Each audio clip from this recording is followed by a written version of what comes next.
Hey guys, welcome to Brian's Man Cave, episode 86. Today I'm going to be looking at an Intellivision game. Just the one game, because I just got this in the mail. I bought it off eBay, and I was looking at it. A few people have been posting about this game, saying, it's so crazy, it's so amazing.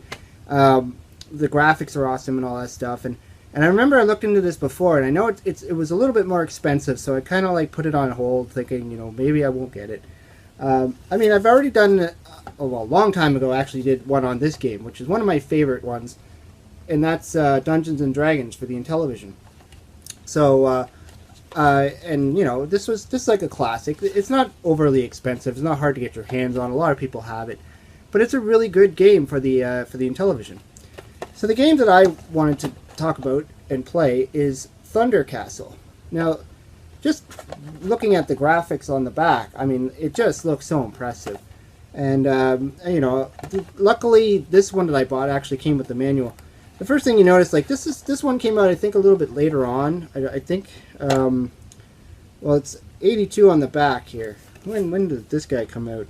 Oh, okay, 82, so, I don't know. Maybe this was just one of the last runs of, Intellivision games. Because I know there was a lot of Intellivision games that came out a little bit after the crash and around the time when a lot of the games were starting to disappear off the shelf. So and you can tell, this doesn't open up like this one does. Like this one has the typical Intellivision opening up with the overlays and stuff. This one doesn't do that. It's just a box that opens up like Atari and all the other ones.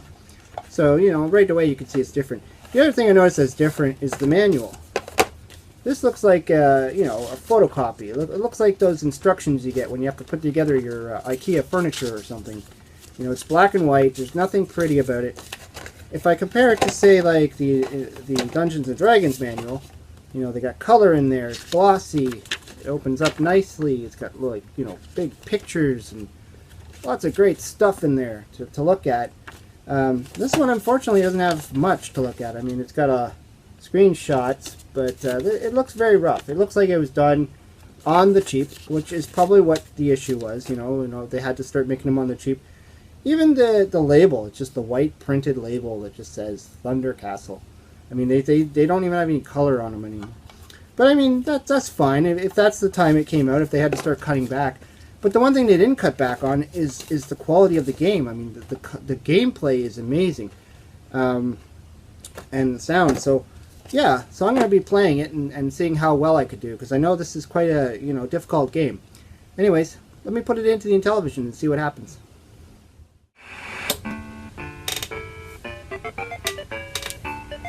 Okay, Thunder Castle. Now right away I can see that the intro is pretty impressive. You got that dragon-looking guy chasing after you. The dragons are a lot more different than they are in the Dungeons and Dragons game. This actually, to me, would feel more like a Dungeons and Dragons style game. The graphics look great. So let's start the game here. And it's 1982, which is even more impressive. That's you wouldn't expect such a graphically pleasing game like this. So there's only one player. That's me, of course. So let's and it's got these little sections before the actual the level starts. Nice little graphics. That's pretty impressive. I really like this. The sound is amazing too. For a lot of people say that the sound of this game is just incredible. So from what I understand, you got all these magical items. And they all do something different. Trying to read the manual a few times to remember it, but there's a bunch of different magical items that do things. So the object really of this game is to kill the, what do you call them, dragon guys down there. And the only way you could do it is by touching a magical item like the bat, for instance there. And it makes you kind of go into this invincible form where you can actually kill the dragon. There we go. And then periodically these items will appear that you can use. Each one kind of does a different thing. So, one makes you run faster, one makes you kind of be able to kill the dragon, and Whoa. Uh-oh, I think I'm dead. I think I'm dead. I think I'm dead. Oh, this one froze him. Okay, that's good. Yeah, one actually freezes him. Oh, no. No, no, no, no. No, no, no, no. No, no. Ah! He just ate me. So it's kind of a cat and mouse kind of game that you can kind of get that, you know, sort of like a Pac-Man in a sense too, but you're not gobbling up dots in this one. You can grab a power pellet and all of a sudden the enemy is now running away from you. So you really gotta use like a strategy essentially to try and get yourself positioned where those bats are. Wait for the dragon to come near you. Because once you become that invincible form, the dragon knows and runs away. It kind of reminded me also of Popeye, when in the game Popeye, when you get the spinach, what's his name, Bluto, whatever, runs away from you. This is the same idea. Once you're in that mode, he's running away. See, and it's very temporary. I mean, you gotta get there really quickly. And then it can run out, and then you're in trouble. So here's where the magical items come into play. I mean, when you get the one where you can freeze the guy, that actually would come in handy. Then you can run into him. This time he actually got stuck, which is cool. Oh, run! Come on, come on, come on, come on! Oh, man. Try that again. Nope. Come here. Oh, I'm stuck in the wall. I'm stuck in the wall. Okay. Now I got you. Come on, come on, come on, come on, come on. Oh. So close. So I guess the key to this game is to really utilize those magical weapons. Got a key. And know which one is going to help you, which one's going to hinder you. Oh no. Come here, you. Oops. And I like how the board changes a bit every once in a while. Where you can go. It kind of really ramps up the challenge, too. Similar to Mousetrap, where the maze can change. Only it doesn't seem like you have any control over it. It just seems to happen on its own. Which is good sometimes and bad others, because, you know, it can trap the dragon, but it can also trap you. So I'm just constantly chasing after this guy. I can't keep up with him. Oh. Looks like I don't have any magic items. Come here, come here, come here. Don't be afraid. I'm just gonna slay you. Once it makes that sound, you know you're gonna run out. Oh, I almost thought I had him there. Help, help. He's breathing fire on my butt. Help. Oh. He got me.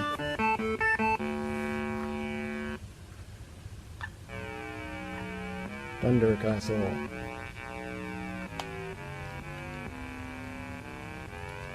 First night.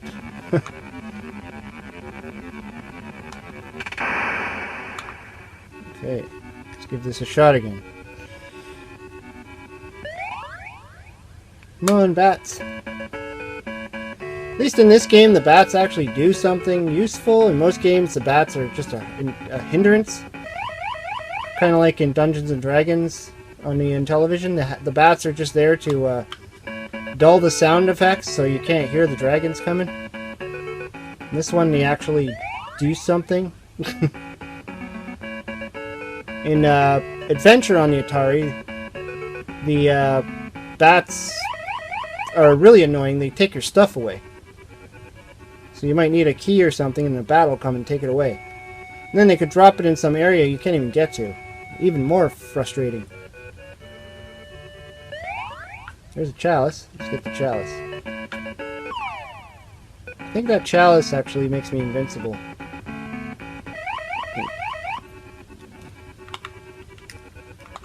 I'm stuck. There we go. Yeah, the chalice gives you the same effect as the bats, which is cool. Then you can turn it on when you need it.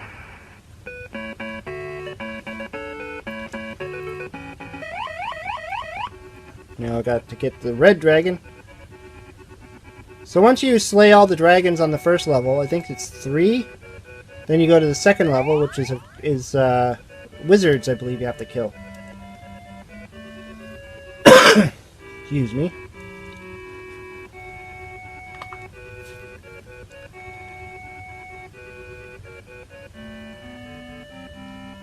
So I'm finding though, sometimes it's just like you're just constantly running until you get lucky.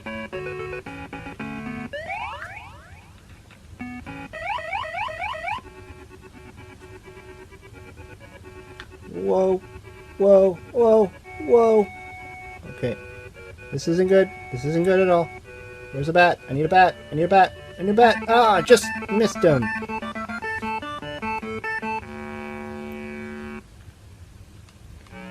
That was close.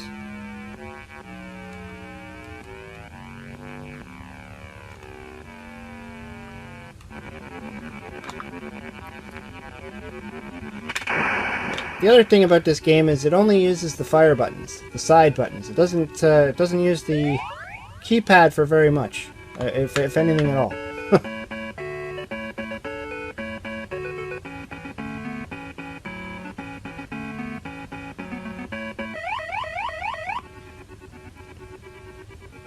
Okay, where are you? Let's get you.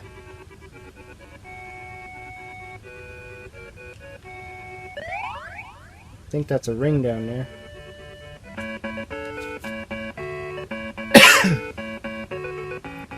Okay, he's stuck. Ah, oh, thought I was gonna get him there. He's stuck for a minute. I lost the item. Okay, come over here. Oh, out of the way, out of the way. Got him! Got him! Wait, no! Now I got him. There we go. See if I can go to level 2 now. Yes. Really, really like the in-between kind of sequences here. It's a pretty cool looking wizard. So now these wizard guys you have to get instead of dragons. And instead of bats, you have to hit these like rat thingies. Okay, I just picked up a candlestick. I think that makes me run faster. If I...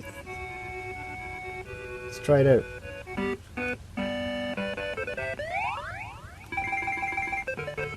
Come here. Come here. There we are.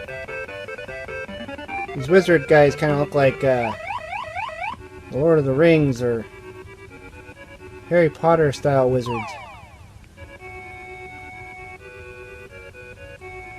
There's lots of them. I mean, it's very similar to the first level. Come back here, you chicken. The board changes.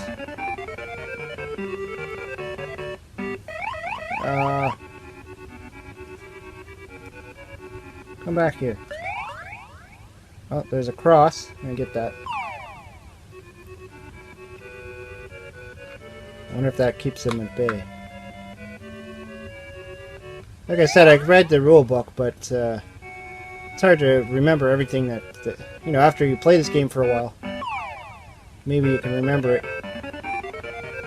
He's stuck in there. I can't get to him. There he is.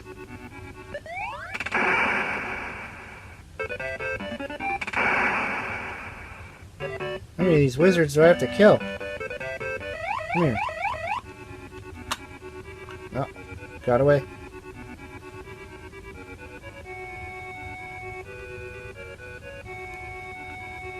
I mean, this is really just a chasing game. Whoa. Okay, come here. Oh my goodness! Come on. Yes.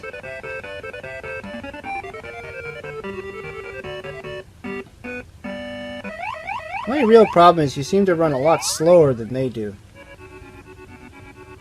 Kind of have an advantage over you.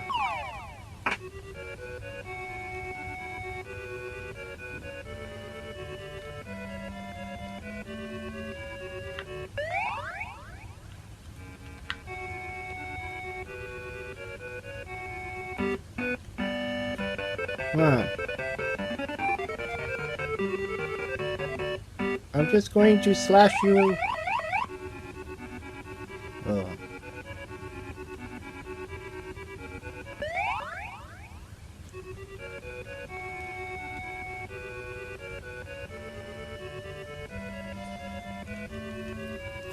Got stuck in the wall.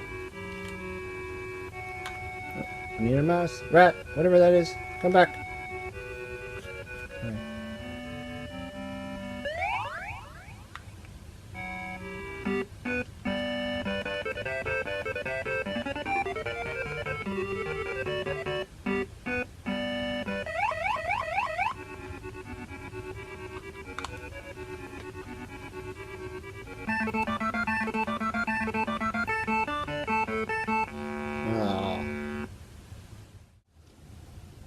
So yeah, I mean, this is an awesome game. I think anyone who seriously likes Intellivision should have this because, I mean, it's incredible. It shows off the true potential of the Intellivision, and it's new. I don't know why they do that. I mean, it's obviously not new anymore, so putting a new sticker on something is kind of weird. But yeah, I mean, I was quite impressed, and it seems like there's quite a bit of strategy to this game. This is not just as simple as it looks. You really have to learn those different magical items that show up and when to use them, and you kind of got to trick the dragon into kind of thinking they got you, and be ready to grab those bats or whatever. I mean, like I said, I was kind of going through this manual a bit. It does give you some winning tips. Maybe I should have read those. It's right at the end there, winning tips. But yeah, I mean, when I was going through it, like, here's the actual what the magical items do. Magical objects, actually, they call it. Energizes knights. That's the word I was looking for. Energizes. So when you're energized, you can actually kill the knight, or sorry, kill the dragons. The necklace actually, or the crown, freezes guardians for a few seconds. That's actually handy. You know, wait till you're near one of those bats or something. Grab the bat and then freeze the dragon, and boom, there you go. The necklace speeds the knight up for a few seconds. That would be handy. I felt that your guy kind of moves a little slow. Lantern doubles the knight's energy. Okay. Key lets the knight move through a gate or a wall. You know, I noticed that when I was playing that I was running through walls every once in a while. I was wondering what happened there. That's what happened. A ring moves knight at random location in maze. So really, you gotta remember this stuff when you're playing it. And I think if I play this enough times, I'll start to actually memorize what they do and start to use them strategically. And that's the beauty of this game. I mean, it's not as simple as just, you know, plug it in and just start playing away. You got to actually read the instructions, and then you can really do well in this game. I mean, overall, I think this is an amazing game. And I've heard that there is like a patch or something, someone, maybe the game creator did, and you can actually get the ROM for it, and they've done something to it to make it different. I'm sure the guys at the Intellivision Facebook group, or, you know, even and any of the other retro gaming groups probably are more familiar with it than I am. But I did remember seeing someone post something like that there was, like, you know, just probably a little adjustment or something to make the game a little bit easier. You know, unfortunately, when you're dealing with these kinds of systems, it's not like today where they put out a game and then they're like, oh, there's a problem with it, we can just throw a patch in there and fix it. Can't do that. Once you've created the cartridge, once you put it out there, once it's for sale, I mean, you can do a second run of it and then do a tiny little improvement, but most of the time that didn't happen. And these games are what they are. And so, you know, luckily we got the homebrew community to actually fix these issues. Anyways, yeah, I mean, this is a longer video, I think, than I intended it. But I wanted to play the game, and I thought, why not do a video while I was playing the game? I don't typically do that all the time, so it was just kind of fun to just, you know, pick one game and just sit there and play it. Anyways, hope you liked the video. I'd like to know what you think of Thunder Castle, and I know there's a few other games that are just as good, and some people say are better, like Tower of Doom. So I'd like to hear what your opinion is, and, you know, have a discussion. Anyways, hope you liked the video. Hope you subscribe to my channel. Talk to you later.